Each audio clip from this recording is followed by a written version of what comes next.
Welcome back here. Tomorrow's leaders. We've had fun with these segments here in the off season, and we go to the gridiron. It is appropriate because here coming soon, I'm sure I will be calling sack upon sack with the leader of the Owls defensive line, number 7, now back home in Burleson there, Yes, Trey sir. Schuman. Trey, how are you? I'm good. How are you? I cannot complain. How's the off season treated you so far? I know back healthy and wealthy, right? Yeah, so it's going really well, man. We've been putting it together and we've been stacking good days on top of good days. So I feel pretty good about where we're at right now. We'll talk a little more ball in a second, but largely this chat's going to focus on the leadership aspect. But I want to get your background a little bit. Just tell us, sorry for the generic question here, but just tell us a little bit about yourself. As we know, we can read the bio. We know you're from Burleson, and we know you're a start on the defensive line. You've done so well for us, but just give us a little bit of background, how you ended up at Rice, and how the Rice experience has been for you. Yeah, so I graduated from Burleson High School in 2017. I got offered from Rice, I believe that would have been, yeah, the fall of 2016. And at the time, I had a few offers, but nothing big. That following January, I came down on a visit, fell in love, and committed on my visit. Came in that following summer, young guy, first game in Australia, which was crazy for me playing Stanford. Um, Dealt with injuries on and off, but the school side of things couldn't really figure out what I want to major in. And then fast forward 4 years, I've been a starter for 3 years. I graduated with a degree in economics and managerial studies and a minor in business. I'm now, as you can see with my Rice business shirt, I'm in the MBA program. So, here we are coming into year 6, healthy for what feels like the first time. This has been the healthiest I felt going into a season. So I like to think that a healthy Trey is a dangerous Trey, but really, yeah, there's not too much else to it. I'm kind of Rice through and through at this point. Been here 6 years. I know it like the back of my hand. You walk into that building, I can probably tell you anything you need to know. Hanson College, right? Oh yeah. Yeah. I'm a Hansonite. Yeah. That's where it was funny because that's where we stayed all together in the summer. And then luckily for me, I literally moved a floor below, which was nice because I wasn't too envious of the guys who had to move across campus while we were in fall camp. So tell us. You mentioned econ and managerial studies and Right. working on your MBA.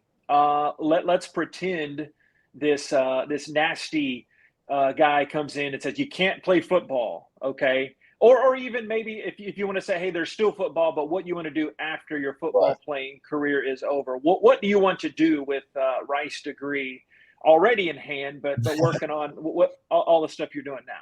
Yeah, so I'm actually really big into real estate investment. I've done a couple internships and I have some pretty good connections. And I actually was on a call yesterday with a guy who is big into real estate investment, and he was asking me kind of the exact question of like, why do you like real estate? Like, why is that what you've gotten into? And I just said it's the perfect balance of being able to take advantage of the fact that I'm a mathy guy and I like to do the nerdy financial models and stuff. But then on the other hand, you get to actually interact with people and the instant gratification of closing deals and the person to person reaction combined with the math side of things, which kind of plays into my econ managerial studies and business past, really all works out. And then it also works out because my focus in my MBA has been investment management. So yeah, the real estate investment path is the one that I've chosen. Now, whether if that's after next year, if I don't get picked up by a team, or 10 years from now, if I make a run in the league, but eventually I will be getting into real estate investment. Yeah. Did that come along freshman, sophomore, junior year, and like how was So, football kind of led to that? okay. So that's actually, yeah, that's a great question. So I actually came into Rice thinking that I was going to be a chemistry major and that I was pre-med, and quickly found out that's not what I was in love with. I was more of like, I want to be an anesthesiologist so bad. I convinced myself that's the greatest job. And then I was like, 12 years of school and residency doesn't sound like quite like what I want to do. So I ended up taking James DeNico's Econ 100 class, and I'd already like had a familiarity with econ, and he was great, and kind of fell in love with the subject and fell in love with the math, and then I kind of stumbled upon the managerial studies. But the way that I got into real estate investment, I had no idea anything of real estate investment really. An alumni Mike Eklund, I got to intern for him, and he kind of introduced me and all that stuff. And he would just take some time out of his day to teach me, and then I would work on little projects for him. And that was where I started to realize, like, oh, this is actually interesting. Like, this is something I can see myself doing for years to come. Because as I'm sure you know, like anyone's biggest fear getting into a job is one, hating what they do, or two, not being challenged or enjoying what you do, because there's nothing worse than having to wake up every day and dreading going to work. So I was always looking for like that thing that was going to, make me hungry. Because as a football player and as a student athlete, like I've lived a very fast paced lifestyle and balancing multiple things. So I've always been worried and concerned that when I get into the workplace, like it will be too mundane for me. But what I like about like the real estate that Mike taught me, I believe he played in '94 and he also played defense. So it was kind of a, Mhm. just worked nicely. But is that essentially real estate, you get out of it what you put into it. So if you're willing to put a lot of effort and a lot of time and a lot of the man hours, then you'll see results. And I like that because it's very similar to being an athlete. The more you do your offseason, the more you grind, the more film you watch, the more you produce in the game. So it just felt like it aligned well with what I've been doing. And it just seems like something that will keep me going through the future.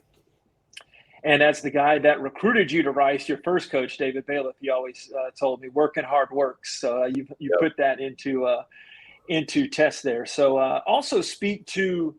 I know I cover all the sports here: football, basketball, baseball at Rice. Interview a lot of athletes. Speak to the relationships with the coaches and the teammates that you've developed over the years. Because, like you mentioned, Mike Eklund. I mean, back 30 years now, Yeah. but even when you're 40 years past, you're going to remember a lot of most of these guys and stories that don't even have anything to do with football. Right. Yeah. And I mean, it was interesting for me because my freshman year, obviously having Coach Bailiff and then going immediately into a coaching transition, like committing to one coaching staff and then 6 months in getting an entire new one was a bit of a transition, but it's been nice. Like it was kind of rocky at first just because it's that getting to know you phase. And it was odd because, they have to go straight into recruiting and stuff. And we're working out with a new strength coach. But speaking of, like, I would say that one of my best connections is the strength coach, Hans Straub. Like that's my guy. Like we talk about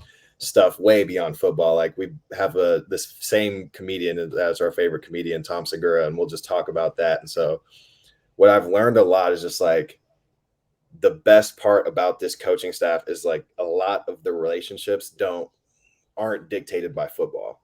Like whether I'm a football player or not, these are people who I just have relationships with. Like my defensive line coach, Cedric Calhoun, that guy will be in my wedding. Like that is Yeah. my guy to the end of time. Like if I just needed something right now, I don't even know where he's at. He might be recruiting. He could be on vacation. I don't even know what he's doing right now. But I know if I called him right now, he's going to pick up. And if I needed something, if he can't solve it, he'll find someone that can solve it. And so just having someone like that in my corner. And then just obviously with my teammates, like you build lifelong relationships. It's crazy. You come into this building and really you're introduced to a bunch of people that had you not been put on the same football team, you might not even have ever been friends with. And then they end up being your closest guys. Like I have guys from my freshman year from 2017 that I still talk to that are married, kids and stuff. And so it's just like, it's interesting to see like the lifelong relationships you build just because you were on the same football team together, not necessarily any other similarities, but it's like it forces you to find those similarities and you like really build meaningful relationships. There are guys on the team who I can reach out to about pretty much anything and they're spread across the US. So it's just nice. It's like I reach out to guys left and right, just asking them like how they like their job, how their family's doing. And we all keep up with each other. So it's pretty cool. And then it's just like being able, I think the coolest thing for me is coming in as a freshman and having the seniors look out for me, being the senior that's looking out for the freshmen now. Like that, it's been like a kind of a full circle. So I get to like help those guys adjust and help them realize what Rice is and how to balance football and school and their social life. And so it's a cool culmination of being here for as long as I've been here. Yeah, speaking of perfect timing, my next question was going to be, how has your view of leadership changed as you've gotten older and the experiences at Rice that have led you to becoming a better leader? I mean, I think the biggest thing that's changed is when you're younger, you're still convinced that leadership is always verbal. It's always the guy who's talking the most. And that was definitely coming into my freshman year. I was like I don't know who the leader is because it'll be the one that's always talking. Well, what I found out pretty quickly, honestly, is that's not what dictates a leader at all. It's like sometimes the guy who talks the most has some of the worst leadership. You have to really listen to what he's saying. But I realize that the leaders are sometimes the quiet ones that do everything right, or the ones that when everyone else is complaining, they're not saying anything negative. They're just trying to get us to keep pushing forward. So that's kind of how I've tried to model my leadership is not just being vocal, but leading by example, which as corny as that sounds, like it's the truth. Like you have to go out. I can say everything I want to say. I can say, oh, we need to do this, that, and the third.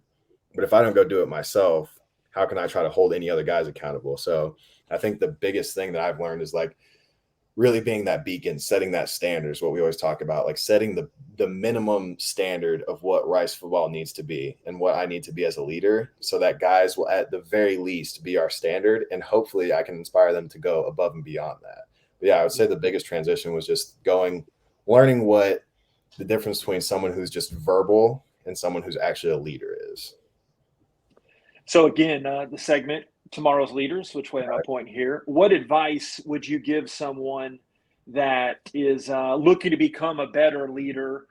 You kind of answered a little bit there. It's Yeah, about yeah. listening, but it's also just knowing when not to talk sometimes Yeah. too. Not to answer it for you, but yeah, you No, yeah, answered some that's of a perfect segue. Is just, I mean, that's a big thing is listening. And this comes from my MBA and the classes that I've taken as well, as a leader has to hear, I don't want to say his constituents, but you know what I'm saying? Like the people that he's leading, his followers per se, he has to hear what they need.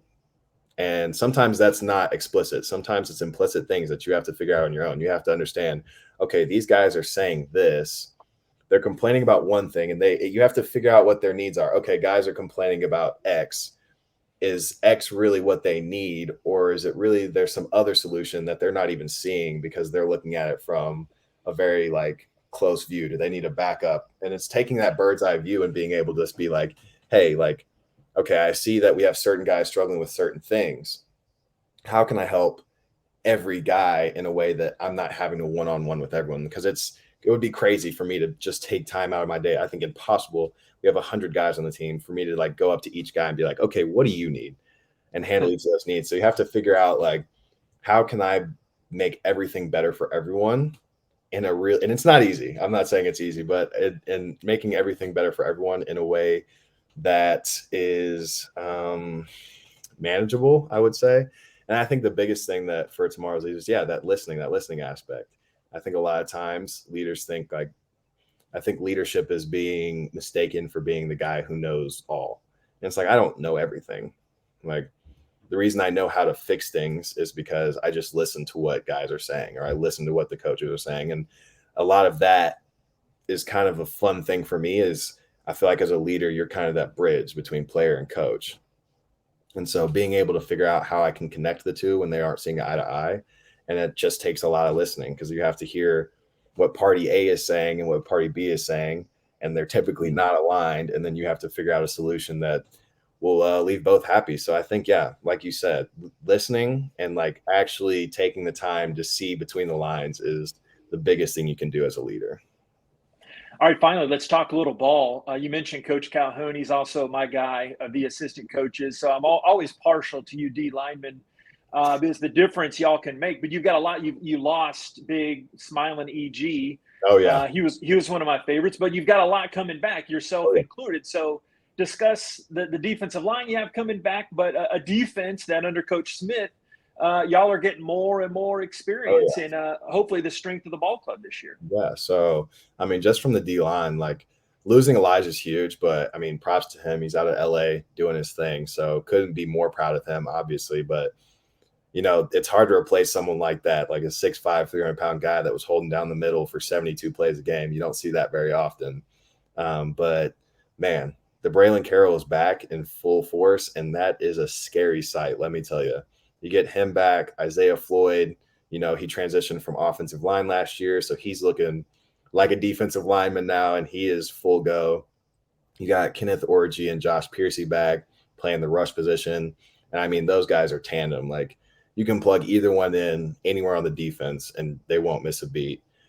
Then I mean, yeah, you got me coming back, and last season riddled with injuries, but this season I'm coming out the healthiest I've ever felt. So that'll be huge. Not to mention we've got some young guys coming up, Cal Varner, El Royal Morris, just like it's a mosh pit. We got transfer Quentin Tit, and that kid, man, he is explosive and he is a dog. He's going to be big for us. And then I can't leave out my boy Ikena Achukwu. I mean, that guy Yeah. is an absolute animal wherever you plug him in. I mean, 265, 270, but if you told him to go play nose guard, he'll go mess it up. So I just think up front we're solid as can be. And those I'm even leaving out guys, I'm sure.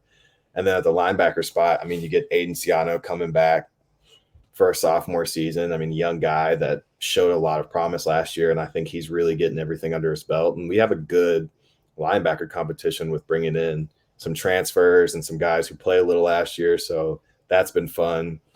With our corners, we got Trayshawn Devon's back, which has been big time. Sean Fresh, Jordan Dunbar, Lamont Narcisse. I mean, I can name guy after guy, really. And then with our safeties, I mean, you got George Nyquil holding it down. Of course, he's always going to be our guy. So happy that he was able to get this extra year back after he had some weird stuff going on last season. And then Trayshawn Chamberlain is coming back, and he's been starting since his freshman year. So that's going to be huge for us. So we really just have depth and we have experience, which I think are like two things that can make a defense very dangerous. And this is going to be our 5th year in Coach Smith's defense. And so we're starting to be able to do some things because of our experience that I'm really excited about. And I know we'll be flying on out to Los Angeles. It'll be here before we know it. But hey, thanks for the time, Trey. Always great talking to you. Rice fight, and we'll be talking to you soon. Okay. Sounds good. I appreciate you.